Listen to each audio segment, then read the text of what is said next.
Tudo começou numa casinha na Rua Califórnia, no bairro do Brooklyn, em São Paulo. 10 anos depois, é a quinta maior instituição financeira da América Latina, com mais de 80 milhões de clientes.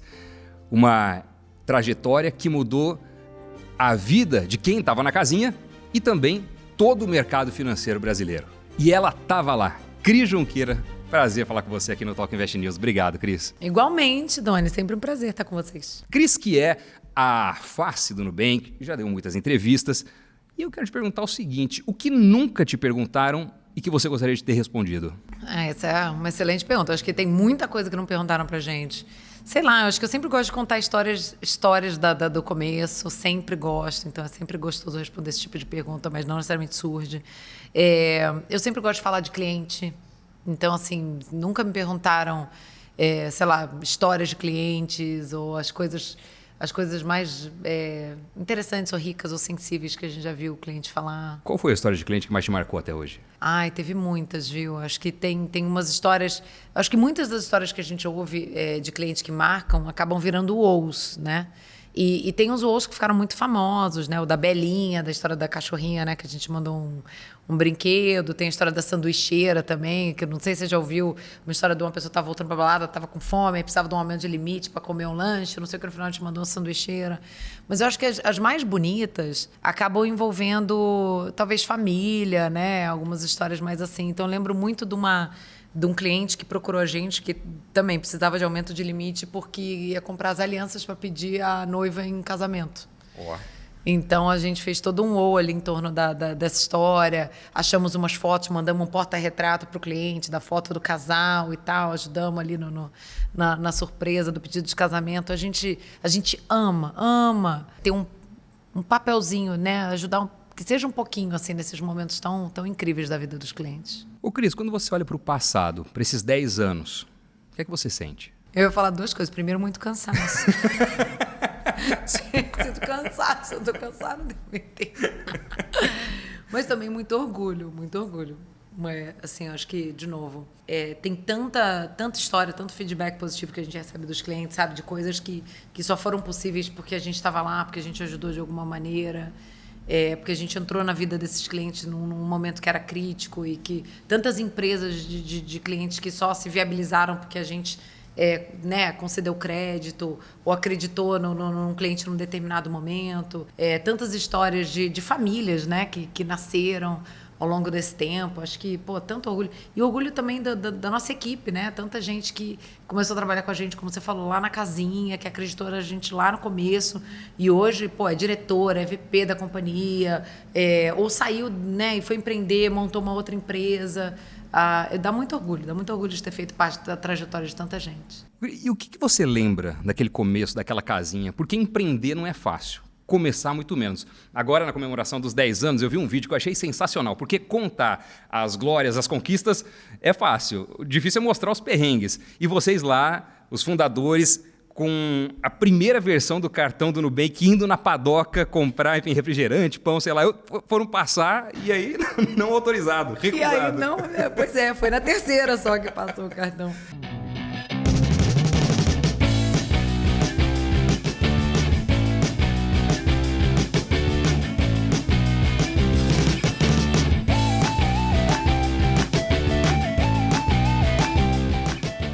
Vai usar o cartão? Vou, claro. Não. Débito ou crédito? Crédito, por favor. É a primeira transação com o nosso cartão. Cartão novo. Então, a gente está aqui emocionado, comemorando. Porra, não autorizada?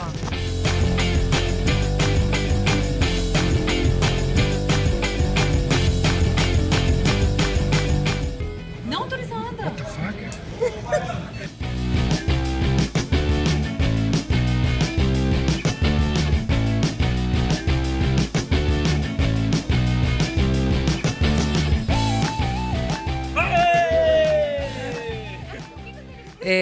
A gente lembra dos percalços, a gente lembra dos perrengues. Opa, posso passar aqui a tarde inteira te contando história de perrengue.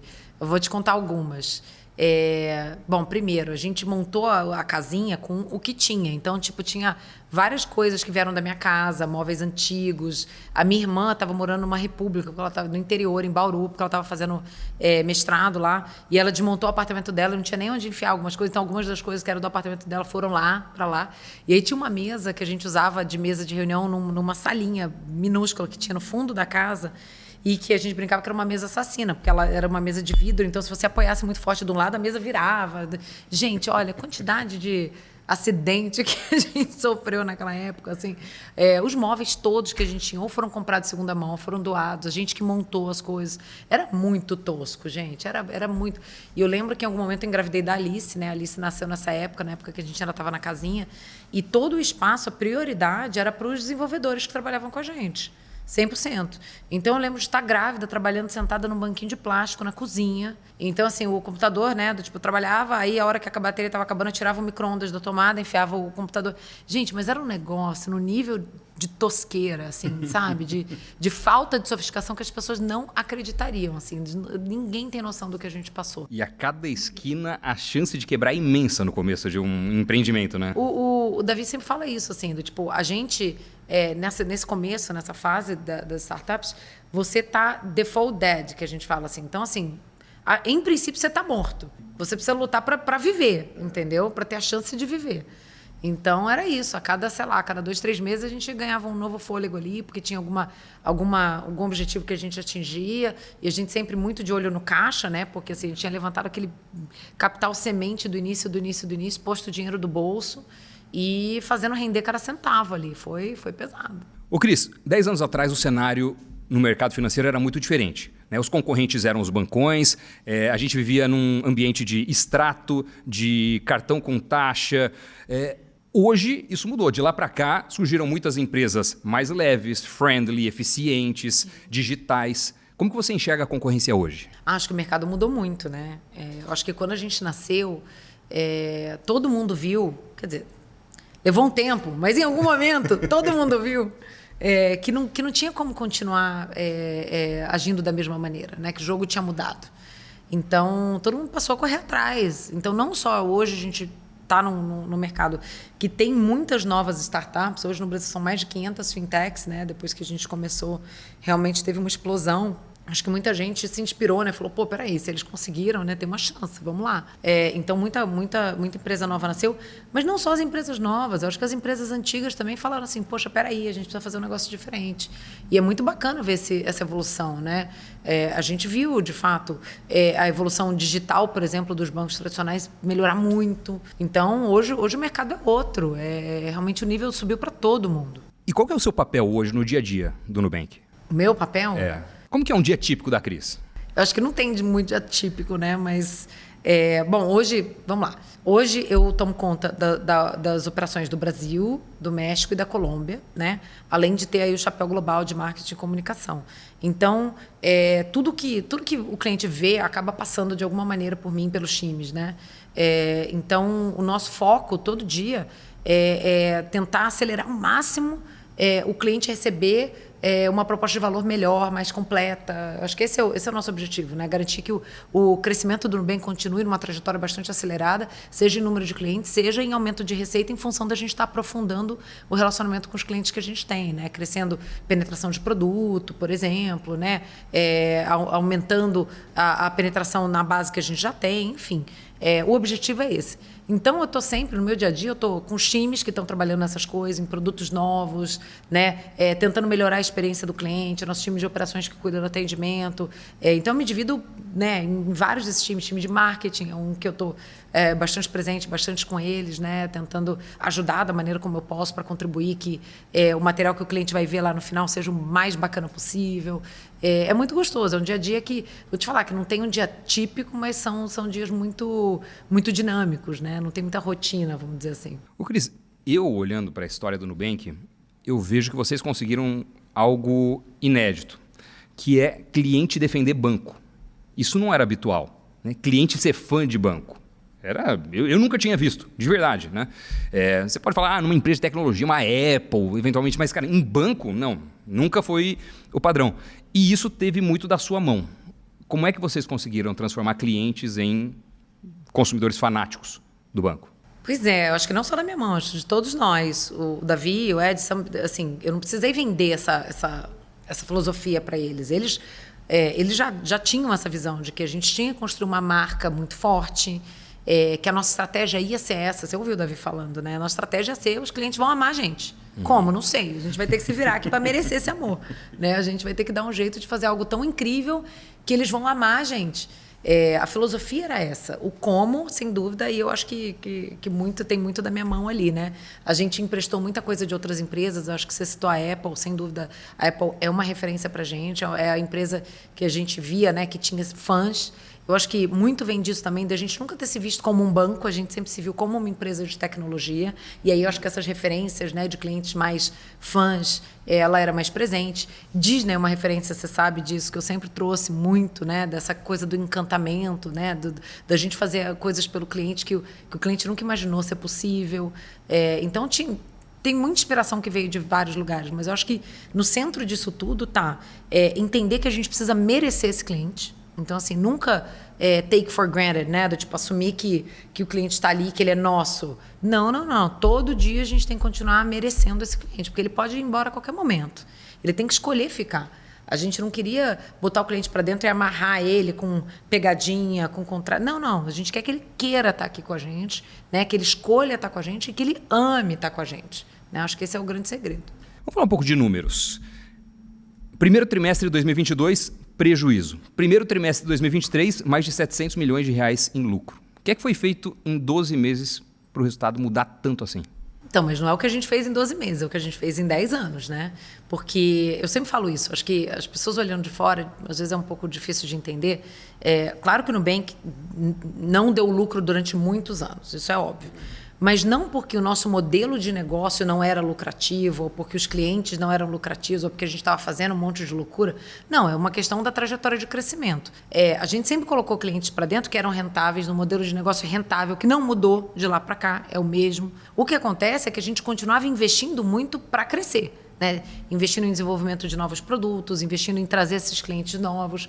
E o cliente, apesar de ser rentável, ele leva um tempo para chegar nessa curva de rentabilidade. Então, o que aconteceu do ano passado para cá foi que agora a gente tem uma massa de clientes que já está com a gente há tempo suficiente gerando lucro, que isso mais que compensa os investimentos que a gente continua fazendo no nosso crescimento. Porque a gente também não parou de investir em crescimento. Né? É só que, em algum momento, esse investimento era muito maior do que a receita e o lucro que os clientes traziam e agora isso se inverteu. Mas não que o investimento tenha diminuído. A gente continua investindo e até mais, numa proporção até maior. Mas o que os clientes trazem já é muito, muito volume. O Cris do Nubank é pop. Rende manchete, clique, views e etc. Para o bem e para o mal. Para o bem e para o mal. E vez ou outra, nesse cenário, surgem vídeos ou posts ou preocupações de quão seguro é o banco, quão sólido é o banco, o Nubank pode quebrar? Então, acho que ninguém melhor do que você para responder. Quão sólido é o Nubank? Qual é o risco do Nubank? Gente, é muito engraçado, né, que você falou. Dá muito clique, né? A gente tem aquela situação, eu brinco, que eu espirro no Nubank e sai no jornal, né? Tá no Twitter, nossa, fundadora do Nubank, espirra, será? O que será que isso quer dizer? Né? A gente está numa situação que falar de Nubank, qualquer coisa que você fale, não precisa nem ser verdade, né? Dá muito clique. Então, as pessoas, né, tem todo tipo de aventureiro aí falando. Mas eu acho que não tem discussão quando se fala da solidez, né, do Nubank. Porque hoje a gente tem mais de 20 bilhões em caixa. Isso é mais que o dobro da carteira de crédito que a gente tem na rua. Né? A gente é uma das fintechs mais bem capitalizadas do mundo, não é do Brasil, não. Né? A gente é uma das instituições financeiras mais bem capitalizadas da América Latina inteira. Né? O nosso índice de Basileia, que mostra o quanto de capital a gente tem regulatório aqui, é um dos mais altos do sistema financeiro nacional, 18% de capital, né, do nosso índice de Basileia agora do último trimestre. Então, mais alto que vários dos grandes bancos. Então, não tem discussão. Né? Assim, a pessoa que se dá o trabalho, que não quer espalhar fake news, e que se dá o trabalho de olhar olhar o primeiro número, qualquer número, né, que tenha qualquer relação com isso, ela sabe que o Nubank está muito sólido, muito bem capitalizado, tem muita liquidez, não tem discussão. E a inadimplência também é interessante quando você compara com o mercado, porque olhando de fora, muitas vezes pode falar, o perfil médio do Nubank, do cliente, dada a base gigantesca, a realidade sociofinanceira do Brasil e tudo mais, é de um cliente de média e baixa renda, numa conjuntura de economia mais frágil, a inadimplência pode ser maior. Sim. No Nubank. É o que acontece ou não? Então, na prática, não, né? É claro que, de novo, num cenário macroeconômico mais adverso, você tem uma pressão de inadimplência, mas para o setor como um todo. Mas quando a gente compara os nossos dados versus a média do mercado, esses dados são públicos, a gente vê que a nossa curva de inadimplência está abaixo da média do setor, né? E em relação ao perfil de cliente que você comentou, a gente hoje atende no Brasil mais de 75 milhões de clientes. A gente atende o brasileiro médio, gente. Tipo, não tem mais diferença quando a gente olha para a nossa base de clientes e a base dos grandes bancos. A gente está atendendo um perfil muito parecido, né? Dependendo do banco que você compara, a gente tem até mais exposição a alta e média renda do que baixa renda versus alguns grandes bancos. Então, não tem grandes diferenças hoje no perfil de cliente. E a gente, em função da maneira como a gente trabalha crédito, o nível de sofisticação dos nossos modelos de risco, a maneira como a gente trabalha análise de dados, a infraestrutura que a gente criou e a tecnologia que a gente usa para isso, por elas serem muito mais sofisticadas, a gente tem, de fato, modelos muito mais robustos que ajudam a gente a ter um patamar de inadimplência abaixo da média do mercado. Como é que você enxerga hoje o valuation do Nubank? Olha, é uma boa pergunta. Eu adoraria que fosse maior, né? Fosse mais alto. Mas você acha que está mal precificado? Eu acho. Eu acho Por quê? Então, a gente tem um cenário hoje, primeiro, de altíssimas taxas de juros no mundo inteiro, que aumenta o desconto que se dá ao valor futuro das empresas. Isso é um fato. E isso impacta todo mundo, né? Aí você tem um setor né, de tecnologia e aplicado à fintech aqui, que no mundo todo tomou um desconto muito grande, né? Então, assim, um setor que o momento do setor no mundo, né, os analistas todos, os investidores todos estão um pouco receosos, e dentro desse setor a gente se destaca muito positivamente, mas a gente acaba sendo um pouco penalizado pelo setor. Agora, a terceira coisa tem muita coisa que a gente que está aqui está vendo já acontecer e que é difícil para o mercado, para o investidor, para um acionista precificar, que é o valor das coisas que já estão se materializando, por exemplo, no México, na Colômbia, ou mesmo aqui no Brasil, né? Então, a sensação que a gente tem é que o investidor hoje está dando valor zero à operação do México e da Colômbia. Apesar de no México a gente já ter mais de 3 milhões e 200 mil clientes, apesar de a gente ter aberto mais de 500 mil contas no México em 2 semanas do lançamento da conta. Então, assim, eu acho que a gente sente que o mercado está um pouco cauteloso, assim, esperando para ver. E tudo bem, a gente tem tempo, a gente está construindo aqui uma empresa para 50 anos, entendeu? A gente sabe qual é o valor. O preço ele reflete uma porção de outras coisas que também estão fora do nosso controle. Mas o valor da empresa a gente tem muita segurança que é muito alto. México, eu já ouvi você falar mais de uma vez. Você acha que o México pode ser o novo Brasil para o Nubank? O México tem muito potencial. Falei isso hoje mais cedo, né?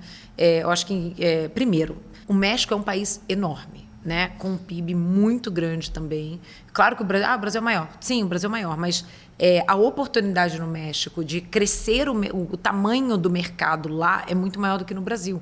Porque é um mercado que ele é subpenetrado em todas as métricas que a gente olha. Então, assim, o nível de bancarização da população é muito mais baixo, o uso de dinheiro vivo, né, de cash lá é muito mais alto, a penetração de cartão de crédito é muito mais baixa. Então, porque assim, é 10% lá, mais ou menos? 10%, versus o comparável aqui no Brasil seria mais de 40%. Então, imagina isso, né? E a gente já está vendo isso refletir nos nossos números. Hoje a gente tem, de cartão de crédito, né, 3 milhões e 200 mil clientes lá.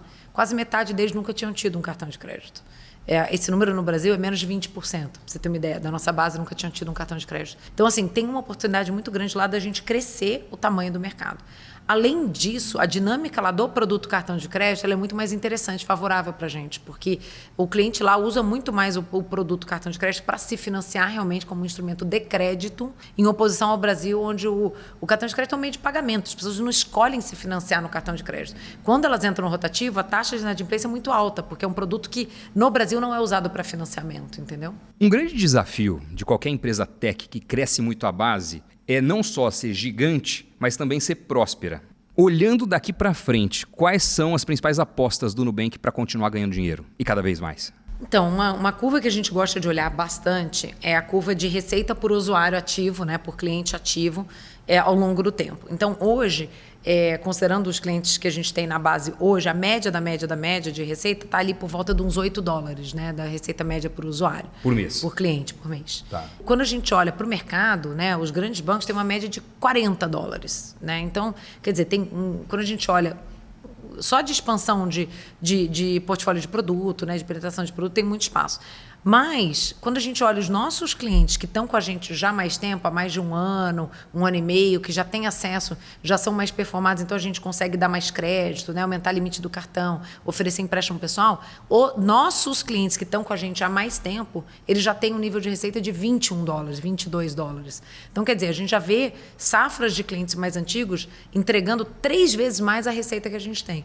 E com um custo que se mantém igual para servir, né? Então, quer dizer, tem um espaço para a gente expandir margem, continuar crescendo o volume de receita e de margem que a gente está trazendo, assim, muito grande. Um grande ponto, acho, para a empresa que quer crescer é o CAC, o custo de aquisição de cliente. Isso faz com que muitas empresas fiquem pouco lucrativas ou até mesmo no prejuízo durante muitos e muitos anos. E vocês têm um benefício nesse negócio, porque novos clientes, mais do que a metade, vem de indicação. Sim. É isso, né? Sempre foi o caso, né? De fato, a gente investe muito pouco em marketing, todo mundo sabe, é uma história conhecida no mercado brasileiro, a gente investiu muito pouco nisso. E o nosso CAC, quando você olha, o número absoluto ele já é muito baixo, mas não sei se você sabe disso. Mais da metade do valor que está ali são, inclusive, custos operacionais, que a gente precisa gastar para trazer o cliente, mas assim, é o que eu pago para o birô de crédito para eu consultar o dado, o custo de emitir o cartão e entregar na casa do cliente. Então, quer dizer, é um custo operacional, não é nem o que eu estou pagando realmente para atrair esse cliente, sabe? Se você olha só o custo de aquisição de marketing, é menor ainda. E a gente acredita nisso, né? É uma filosofia. A gente acredita que o produto bom, ele vende sozinho, entre aspas, né?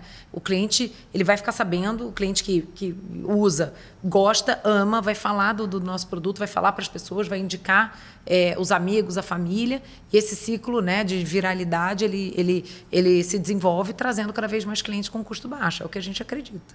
Nubank hoje, Cris, não é associado à alta renda. É uma estratégia do Nu entrar forte nesse mercado? E o que é que vocês vão fazer para atrair esse consumidor, para tornar o Nubank não só o seu banco, mas o seu banco prioritário? Pois é, hoje a gente já tem uma penetração bastante significativa em alta renda. Hoje, a maneira como a gente define o segmento de alta renda aqui no Nubank, né, que são pessoas com renda acima de R$12 mil mensal, média, mais de 63% dessas pessoas já são clientes do Nubank. Então, é engraçado que as pessoas olhando de fora não sabem, mas isso já é verdade. Justamente porque são pessoas que têm mais afinidade com tecnologia, que gostam de inovação, né? E elas olham para o Nubank e gostam do Nubank. Só que elas olhavam e falavam assim, poxa, mas eu acho que o Nubank não me atende da maneira como eu preciso que me atenda, porque a gente, de fato, não tinha um portfólio de produtos tão completo. Agora que a gente, de fato, expandiu, que a gente tem conta, cartão de débito, produto de investimento, produto de empréstimo, produto de crédito, seguro, não sei o quê, a gente consegue atender esses clientes de uma maneira mais holística, né, mais completa. Então, de fato, está nos nossos planos, a gente está fazendo um esforço bem focado. É uma jornada longa, né? Você não ganha esse cliente do dia para a noite, mas a boa notícia é que eles já estão aqui. Né? Eles já estão aqui. Então, é uma questão deles usarem cada vez mais os nossos produtos, deles usarem o nosso cartão, a nossa conta de uma maneira primária e não secundária, que é o que a gente vê como comportamento prioritário hoje, né? E a gente tá com esse foco assim, para esse ano e para os próximos anos, né? De crescer cada vez mais a nossa principalidade, que a gente chama nesse segmento. Mas a ideia é mudar os benefícios do cartão, ou trazer novos produtos, ou trazer, sei lá, assessor de investimento. O que está no radar de vocês para esse público que tem exigências diferentes e necessidades diferentes no público que está mais na base da pirâmide? É isso, são necessidades diferentes, né? Então, de fato, a gente precisa entregar uma proposta de valor diferente. Acho que um pedaço disso é um produto diferente, que é o Ultravioleta, né? O nosso cartão de alta renda, que é um cartão de metal, bacana, com design bonito, que tem um cashback super bacana, que é um cashback que volta em investimento que rende 200% do CDI, gente. O meu cashback eu não tiro dali nunca mais. Esse dinheiro, gente, olha, tá lá a perder de vista, porque onde você vai encontrar uma remuneração dessa? Nunca, né? Mesmo um CDB pré para conseguir esquece. 200% CDI... Não existe. Não existe. Pode deixar 7 anos travado... Não existe. Você consegue 120, 130, mas imagina, 200, você acha? Então, assim, já é um produto legal. Mas a gente sabe que para esse cliente realmente vir, para a gente ser o relacionamento principal, a gente precisa ir além do cartão. Então, a gente está trabalhando nisso. A gente está trabalhando numa proposta de valor agregada, de conta, de investimento, de crédito, de cartão, né? Num pacote bacana para esse cliente que dê benefícios, né? Que dê vantagens e que reflita também o atendimento diferenciado que esse cliente espera. Então, tem novidades aí para ver. A gente está trabalhando nisso. E do ponto de vista do leque de produtos, quais são as balas de prata que vocês têm aí, olhando para frente, para apostar em maior receita, maior lucro, melhores resultados ainda para o Nubank? Olha, uma coisa que a gente está muito animado é com consignado, né? A gente acabou de colocar produtos na rua para o convênio do SEAP, que é para funcionários públicos, né? E a gente já vê uma sinergia muito grande com a nossa base. Muitas dessas pessoas que hoje estão no funcionalismo, né, e que tomam esse crédito consignado em outras instituições, elas já são nossos clientes. Então, elas vão ter agora a oportunidade de não depender de intermediários, de poder...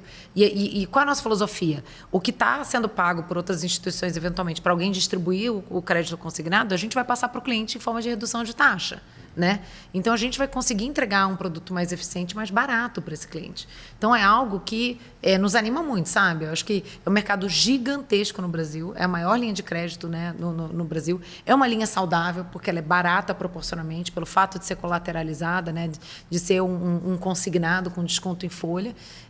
E a gente acha que tem muito potencial. Esses números de receita que eu estava falando, os clientes mais antigos que chegam a 21, 22 dólares de receita média, não tem R$1 ali de crédito consignado, que é uma das maiores linhas de receita do país. Então, imagina a hora que a gente entra com esse produto. Então, tem bastante espaço. Essa é uma grande aposta. E quais são os maiores desafios do Nubank hoje? Olha, esse ano, o nosso foco está em algumas prioridades. Primeiro, eu já falei aqui que é alta renda, né? E que, de novo, não vai ser do dia para a noite, mas que a gente está trabalhando, de novo, numa proposta de valor bem interessante para apelar, para realmente encantar esse público. A outra é continuar crescendo México e Colômbia. E aí o lançamento do produto da conta no México e na Colômbia, né? No México a gente lançou tem umas 2, 3 semanas e na Colômbia a gente deve lançar até o final do ano. São outras grandes apostas, né? Por quê? Porque com o cartão de crédito você consegue crescer, claro, mas você, de cada 100 clientes que batem na sua porta, você só consegue aprovar um pedaço, né? Outros tantos você não consegue dar crédito, porque você não conhece o suficiente, ou porque aquela pessoa tem um histórico de crédito ruim e tal, ela está com dívidas, enfim. Agora, com a conta, você consegue falar sim para todo mundo. Todo mundo pode abrir uma conta, ter o cartão de débito, né, começar a guardar dinheiro na caixinha. Então, é um produto que muda o patamar nosso da originação de clientes lá. Né? Então, México e Colômbia são grandes apostas para a gente, principalmente com o lançamento da conta. O que mais? Alta renda, México e Colômbia. Consignado. Seguro? Seguro, a gente tem algumas coisas interessantes para sair de seguro, mas assim, não dá para falar que tudo é prioridade. Né? Então, você fala assim, tenho 27 prioridades. 50 mil prioridades. Não, acho que essas 3 são boas. Tá. Alta renda, México e Colômbia, lançamento de conta e consignado. Acho que são boas. Como é que você e o Nubank enxergam as criptomoedas hoje? Olha, a gente sabe que tem muito interesse, né? O público, os clientes querem. Então, é muito louco que no Brasil a gente vê que tem mais gente comprando e vendendo criptomoeda do que investindo na bolsa. Você para pensar, né? Doideira, hein? É uma doideira. Mas a gente está aqui para entender o comportamento do cliente e ajudar esse cliente a fazer, né, o que ele quer, o que ele precisa fazer da maneira mais simples possível. Então, quando a gente começou a ver essa demanda tão intensa de cripto, a gente, né, falou, poxa, vamos oferecer então isso na nossa plataforma. E foi um produto que a gente viu uma adoção assim exponencial. Coisa de um mês a gente tinha mais de 1 milhão de clientes comprando cripto com o Nubank. Então, é um produto que a gente vem vendo bastante tração na nossa base. E a ideia é expandir de alguma forma o leque de criptos oferecidas ou focar, embora não dê para focar em tudo, mas tá no horizonte das estratégias do Nubank, as criptos também? Acho que o time de cripto tem o seu roadmap, né? Tem a sua estratégia, né? E as coisas que quer atingir. Uma coisa que a gente pensa sobre cripto a gente não quer ter aquela prateleira assim de colocar tudo quanto é meme coin da vida que alguém vende em algum lugar, porque a gente sabe que é um tema sensível, né? Assim, o investidor, ainda mais o brasileiro, né, que não tem tanto conhecimento. Então, a gente prefere ter uma abordagem de trazer as moedas, né, os criptoativos, que são mais resilientes, né, que têm um volume já mais estabelecidos. Né? Então, isso é uma parte importante da nossa estratégia de cripto. Queria mergulhar um pouco nos aspectos mais pessoais, traço de personalidade, visão da Cris. Para começar, é o seguinte, uma curiosidade minha, como é que é ter o Warren Buffett como sócio? É um privilégio, gente. É um privilégio para poucos. Ele participa da Pitaco? Não. Ele tem uma equipe incrível, né? Ele não está mais no dia a dia tanto dos investimentos. Certamente ele deve sentar lá no comitê de investimentos, mas eu lembro que na época quem teve próximo do nosso case, né, quem realmente assinou o cheque lá foi o Todd, né, que é um dos gestores lá, que, óbvio, a gente está dentro da governança deles, de acompanhamento das teses de investimento deles, né? Mas é muito bacana, acho que abre muitas portas, né? E não deixa de ser uma validação importante. É a referência de todo mundo, no mundo inteiro, né? Sobre investimentos. Então, é o benchmark de qualquer pessoa que se interessa em investimento, em ativo, qualquer coisa. Então, a gente fica muito feliz, né? De entender que, poxa, pessoas que são tão relevantes quanto eles, que são tão cuidadosas, né, com as estratégias de investimento, veem valor no que a gente está construindo aqui. 10 anos atrás, vocês olharam para o mercado financeiro, enxergaram uma oportunidade e fizeram uma história que mudou não só a vida de vocês, mas a vida do mercado também no Brasil. Se você fosse empreender agora, do zero, hoje, começar de novo, em qual segmento você apostaria? Olha, hoje ia ser difícil não fazer alguma coisa nessa área, porque é onde está o grosso do meu conhecimento, né? Mas o que eu gosto de falar, muita gente me procura, né, pedindo conselho, né, enfim, uma opinião sobre empreender. E, gente, não precisa ser, não é esse, aposta nesse segmento, naquele segmento. Gente, acha um problema. Acha um problema. A gente é brasileiro, caramba. Você acorda de manhã, da hora que você acorda até a hora que você vai deitar, você tropeça em problema o dia inteiro. O que não falta é problema. Não falta é problema, gente. Escolhe qualquer um. Pode ser em tudo quanto é segmento, o que você quiser. E soluciona. Pô, e corre atrás de resolver isso, entendeu? Se você estiver resolvendo um problema que seja relevante para muita gente, você vai achar o seu caminho, sabe? Você não precisa nem ter um conhecimento muito profundo. Tem tanta gente que o Ed, um dos nossos sócios, nunca, né, tinha trabalhado nesse setor. O próprio Davi conhecia um pouco de Brasil, conhecia um pouco de serviços financeiros, mas nunca tinha tocado um negócio assim. Eu tinha um pouco mais de conhecimento, mas está cheio de coisas que a gente fez no Nubank que eu nunca tinha feito. Então, o importante é você se apaixonar pelo problema. O que eu acho que é uma grande pegadinha, que principalmente, eu acho que, né, desde que a gente nasceu, houve uma glamourização, né, desse negócio de startup, de empreender. Hoje todo mundo acha legal, acha bonito, mas todo mundo vê as capas de revista, né, as matérias, ninguém vê. É o que eu falo, tem uma frase famosa, né, que o cemitério dos fracassados ele é bem silencioso, né? Então, todas as empresas que morreram e ficaram pelo caminho, ninguém fala. Então, as pessoas só olham as histórias de sucesso e acham aquilo maravilhoso. E, primeiro, só olham para o sucesso, não olham para quanto aquilo custou, o quão duro foi aquela trajetória, quantas renúncias não foram feitas, né, ao longo daquele caminho, né? E também não vem para todo mundo, não olham para todo mundo que falhou. Então, uma ponderação que eu também sempre faço empreender não é para todo mundo, gente. Não é. Você precisa ter muita convicção, você precisa entender, ter muito autoconhecimento, sabe? Entender se aquilo é para você, porque não é para todo mundo. E tem muita oportunidade para você gerar valor, para você desenvolver sua carreira, trabalhando com alguém que tome esse tipo de risco, entendeu? E não sendo você. Como é que você enxerga a inteligência artificial? Eu acho que é uma das grandes mudanças de paradigma que a gente vai ver na nossa vida, sabe? Eu acho que tem potencial para ser tão grande quanto ou maior do que foi a internet. Eu acho que vai ser algo... é difícil imaginar hoje o mundo que a gente vai estar daqui a 5 anos em função disso. Acho que muita coisa vai ser transformada com inteligência artificial. Muita. E o Nubank está apostando em inteligência artificial e aplicado de que forma ao contexto da operação, do atendimento aos clientes? Enfim, onde você vê a inteligência artificial ajudando o Nubank e os seus clientes? Então, a gente já está olhando isso com bastante carinho, tá? A gente já tem alguns times do Nubank focados nisso, já experimentando com a tecnologia, pensando nas aplicações. Eu acho que tem algumas aplicações que são mais naturais, como você falou, de atendimento a cliente. Tem muita coisa que a gente já usava, inclusive para análise de crédito, né? Que a gente vai continuar evoluindo. Mas eu acho que ainda é cedo. A gente está numa fase ainda de entender. E outro, o desenvolvimento ele muda tão rápido, né? Você vê o que mudou do ChatGPT 3 para o 4, né? Do 3 para o 4. A cada momento as possibilidades vão ser atualizadas, né? Então, por isso que é importante a gente realmente se dedicar a entender a tecnologia, a correr atrás das aplicações o quanto antes, né? Não, e ele não existia há 6 meses, né? Pensa o tanto de conteúdo que se gerou e etc. É o tal negócio, né? Quando eu ouço muito o pessoal com medo do ponto de vista de empregabilidade, como vão ficar os postos de trabalho e tal, é aquele negócio. Até, sei lá, novembro de 22, o desemprego nas pessoas especializadas em chat GPT era de 100%. Né? E hoje surgiu um leque de variáveis e oportunidades diferentes. E acho que tudo vai se alterando. Né? A inovação, quando acontece, ela muda o mercado, mas traz um monte de oportunidade interessante para todo mundo. Né? Sem dúvida. Acho que, no fim, quem captura essas oportunidades é quem consegue se adaptar, né? Quem consegue continuar aprendendo, quem consegue entender a tecnologia mais rápido e desenvolver aplicações ou se especializar a ponto de conseguir desenvolver novas aplicações também, enfim, né? Ô Cris, como que é a Cris Junqueira investidora? Qual que é o seu perfil de investimento? Que tipo de ativo você gosta? Você é mais da renda fixa, renda variável? Como é que você divide ou administra seu portfólio?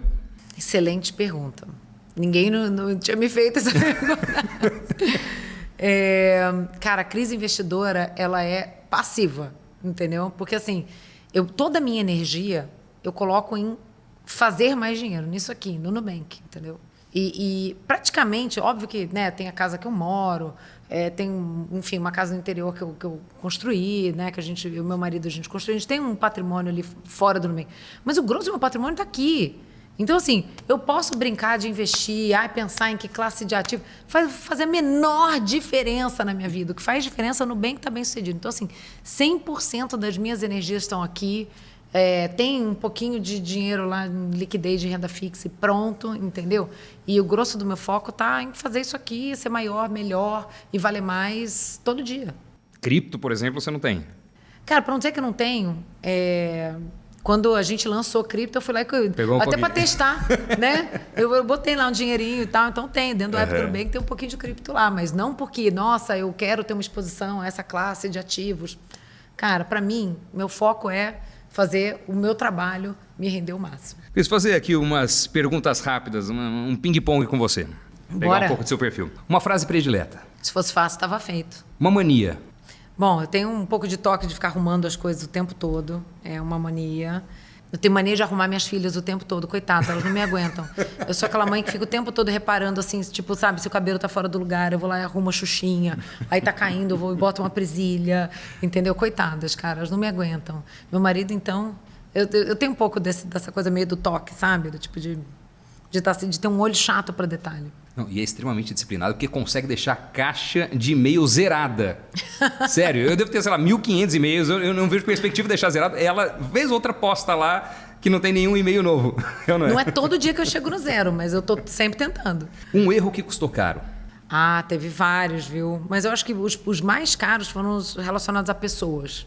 Foram pessoas que a gente acreditou que eram as certas e não eram. Aí você investe um tempão, um dinheiro para trazer.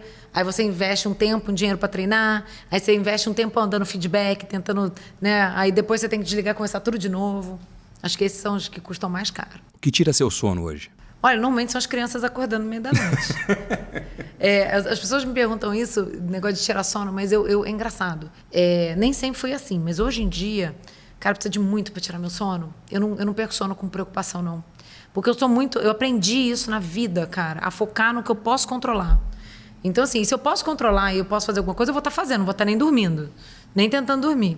Agora, se não tem o que eu possa fazer, eu vou dormir feliz. E no dia seguinte eu acordo bem para ir lá e ir atrás das coisas que eu posso controlar. Um ídolo nos negócios.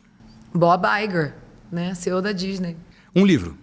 Um livro, How You Measure Your Life, como avaliar sua vida, acho que chama em português, do Clayton Christensen. Maravilhoso. O do Bob Iger você também gosta bastante, né? Adoro. Chama The Ride of a Lifetime. Eu não sei como chama em português. Já li pelo menos 2 vezes o livro do Bob. É muito bom. Uma série predileta. Cara, eu gosto de muitas. Mandalorian tá incrível. Para quem gosta de Star Wars. O Ted Lasso, da Apple. Você assistiu já? Não, eu tô no primeiro episódio. É muito bom o Ted Lasso, muito bom. E assim, historicamente, eu sou muito fã de Seinfeld. Gente do céu, como eu dou risada com aquilo até hoje. Eu assisto os episódios, assim, de 20 anos atrás, né? Mais, sei lá. E é muito maravilhoso, eu adoro. Cris, como você se define como líder? Olha, eu acho que como líder, uma das coisas que eu mais gosto de fazer, que eu sou muito intencional de fazer, é dar contexto. É garantir que as pessoas que estão trabalhando comigo, elas têm a noção, a visão do todo, elas têm uma visão da estratégia, de para onde a gente precisa ir, do que está acontecendo. Eu estou o tempo todo trazendo para o time informação, eu estou o tempo todo puxando as pessoas para falar, senta nessa reunião aqui, pelo menos para você ouvir o que estão falando, para você ter esse contexto nas coisas que você vai fazer. Eu acho que isso é uma característica da minha liderança, é trazer muito contexto para os times. O maior aprendizado até aqui? Que é muito gostoso fazer o impossível. É muito bom. É muito bom fazer. Quanto mais difícil o negócio, quanto mais impossível, mais gostoso é quando você vai lá e faz. Qual o legado que você quer deixar? Minha família. Minha família. É esse.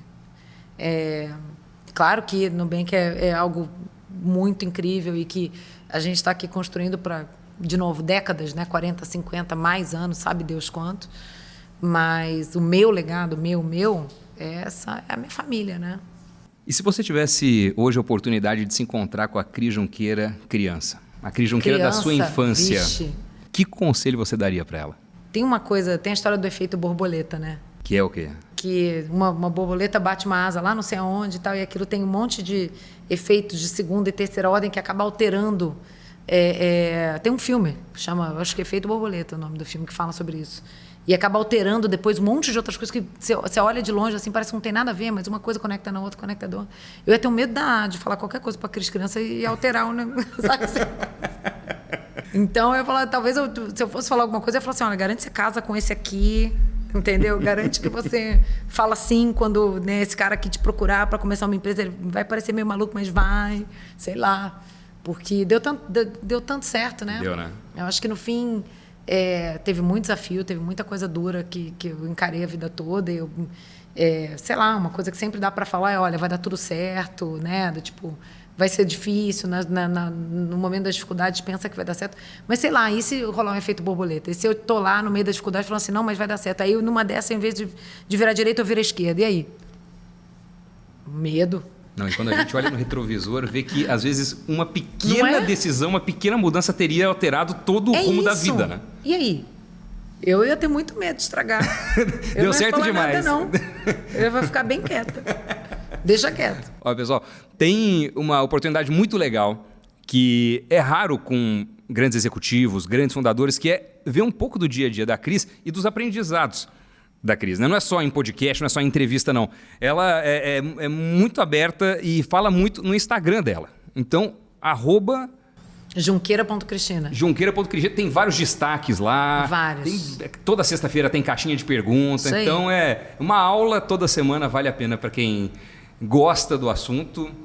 Tem tudo. Carreira, mercado, responde tudo. Receita. Dica da Disney. Culinária, Disney. Um pouco de tudo. Cris, adorei. Obrigado. Viu? Imagina. Obrigada a você. Mesmo. Sempre um prazer. Obrigada, gente. Isso aí. Talk Invest News, mais que especial. Até o próximo programa. Tchau.